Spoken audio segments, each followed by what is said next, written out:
વાત ફેલાઈ ગઈ અને ગામના લોકો કાનફૂસિયા કરવા લાગ્યા. આમ વાત ધીરે ધીરે ભાઈઓના કાને ગઈ. સાતેય ભાઈઓમાં મોટો ભાઈ ઘણો સમજુ હતો.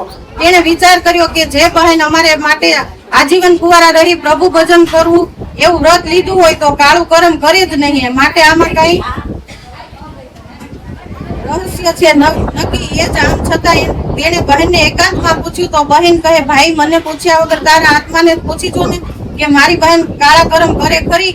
બસ ભાઈને થયું બહેન નિર્દોષ છે એટલે હવે શોધવું જ પડશે કે આવું બધું કોણ કરે છે અને બહેનને કલંકિત કરવાનું કારણ શું. એટલે પોતાના નાના ભાઈઓને સમજાવી સૌ ઊંઘી ગયા. એટલે બહેનના ઓરડાની આસપાસ સંતાઈ ગયા.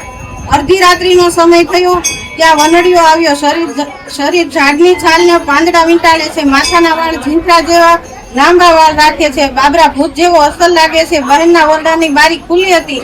તેમાંથી અંદર ગયો અને બહેનની પથારીમાં સુગંધ